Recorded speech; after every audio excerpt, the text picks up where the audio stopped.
नमस्कार। आज के इस विश्लेषण में एक ऐसी ऐतिहासिक गाथा पर चर्चा की जाएगी जिसने सच में पूरे भारतवर्ष का इतिहास बदलकर रख दिया। ये कहानी है एक ऐसी अदम्य योद्धा रानी की जिनकी वीरता आज भी इतिहास के पन्नों में गूंजती है। तो चलिए बिना किसी देरी के इस महागाथा की गहराइयों में उतरते हैं। कहानी की शुरुआत होती है एक बेहद कमाल के और चौंका देने वाले जवाब से। जरा सोचिए, दरबार में एक छोटी सी बच्ची से जब ये कहा गया कि लड़कियां युद्ध नहीं लड़ सकती, तो उसका जवाब क्या था? उसने पूरे आत्मविश्वास से कहा, जब देश पर संकट आएगा तब स्त्री भी तलवार उठाएगी। ये कोई आम बात नहीं थी।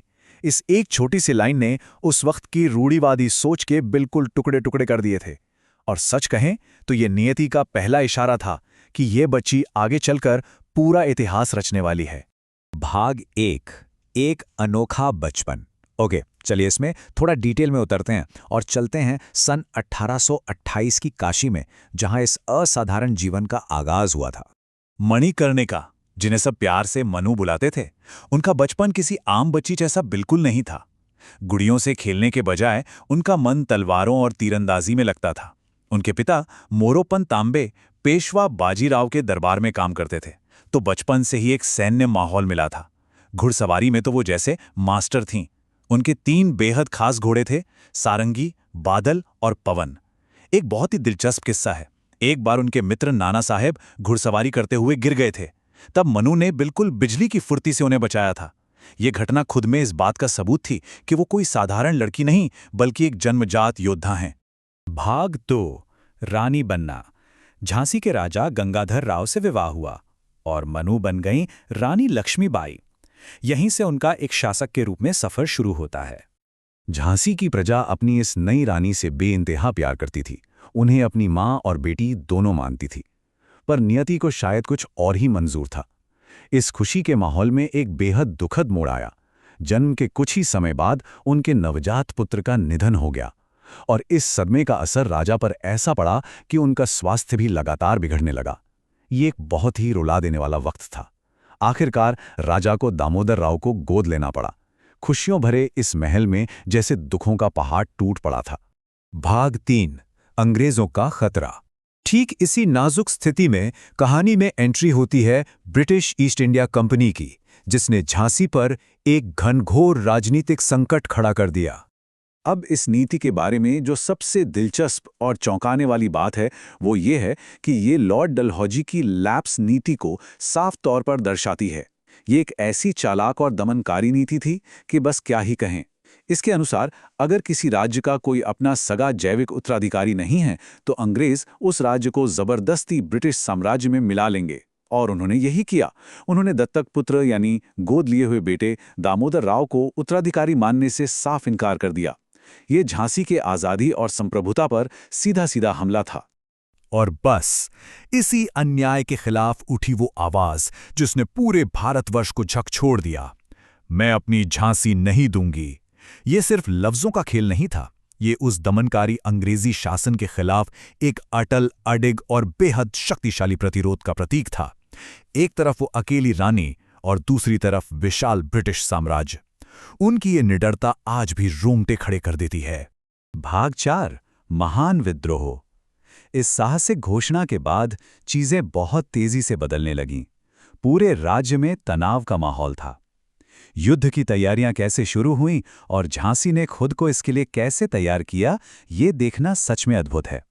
ये मिलिट्री स्ट्रैटेजी किसी भी इतिहासकार को हैरान कर सकती है। रानी ने पूरे राज्य का बिल्कुल सैन्यकरण कर दिया था। मुख्य सेना को तो मजबूत किया ही, पर उस समय के हिसाब से जो सबसे क्रांतिकारी कदम था वो था महिलाओं को युद्ध कला और हथियारों की ट्रेनिंग देना। झलकारी बाई और सुंदर मुंदर जैसी काबिल महिलाओं को कमांडर बनाया गया। रानी का उसूल बिल्कुल साफ था, स्वतंत्रता भीख में नहीं मिलती, इसके लिए लड़ना पड़ता है। उन्होंने एक ऐसी सेना खड़ी कर दी थी जो उनके एक इशारे पर अपनी जान न्यौछावर करने को तैयार थी। और फिर शुरू हुआ सन 1857 का वो खौफनाक दौर। मई 1857 में मेरठ से चिंगारी उठी और देखते ही देखते साल के मध्य तक ये क्रांति की आग पूरे देश में दौड़ गई। 1857 के अंत तक आते आते ब्रिटिश सेना ने अपनी भारी तोपों के साथ झांसी को पूरी तरह घेर लिया था। झांसी के आसमान में सिर्फ तोपों का धुआं था। हालात बेहद भयंकर हो चुके थे। चारों तरफ सिर्फ तबाही और बारूद की बू थी। भाग 5 ऐतिहासिक छलांग। माहौल में सस्पेंस बढ़ता जा रहा था। जैसे ही अंग्रेजी सेना ने किले में सेंध लगाई और अंदर घुसना शुरू किया, तब रानी लक्ष्मीबाई बिना किसी खौफ के रणभूमि में कूद पड़े। वो वहां किसी आम योद्धा की तरह नहीं, बल्कि बिल्कुल युद्ध की देवी की तरह उतरी थीं, जिनकी तलवार बिजली की तरह चमक रही थी। किले की उस ऊंची दीवार पर एक पल के लिए सबकी सांसें रुक गईं। जब स्थिति पूरी तरह हाथ से निकलने लगी, तब रानी ने अपने छोटे से बेटे दामोदर राव को अपनी पीठ पर कसकर बांधा। वो अपने वफादार घोड़े बादल पर सवार हुईं और किले की उस गगनचुंबी दीवार से सीधे नीचे छलांग लगा दी। भाग 6 अंतिम युद्ध। ये एक बिल्कुल रोंगटे खड़े कर देने वाला अकल्पनीय कदम था, पर वफादार बादल ने किसी तरह अपनी रानी की जान बचा ली। हालांकि ये लड़ाई का अंत नहीं था, बल्कि उनके आखिरी और सबसे आक्रामक संघर्ष की बस एक शुरुआत थी। इसके बाद आई पलटवार की वो शानदार रणनीति जिसने अंग्रेजों के होश उड़ा दिए। किले से निकलकर वो किसी तरह सुरक्षित कालपी पहुंची। वहां उन्होंने तात्या टोपे के साथ हाथ मिलाया और एक नई खतरनाक विद्रोही सेना तैयार की। अंग्रेजों को तो तब सबसे बड़ा झटका लगा जब इस सेना ने सीधा ग्वालियर के किले पर कब्जा कर लिया।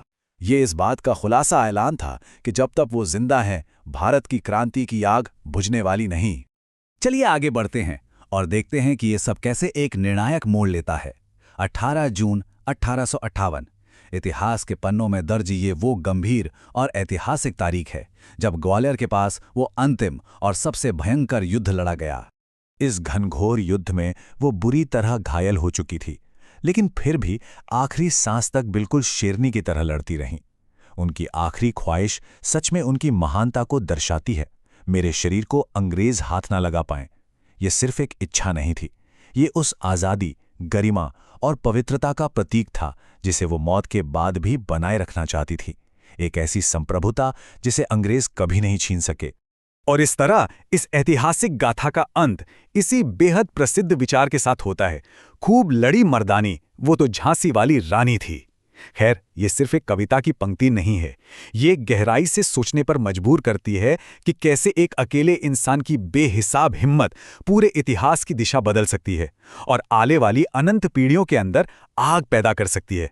जरा सोच कर देखिए, क्या आज के दौर में भी ऐसे असीमित साहस और दृढ़ संकल्प की कल्पना की जा सकती है? ये इतिहास का एक ऐसा पन्ना है जो सदियों तक प्रेरणा देता रहेगा।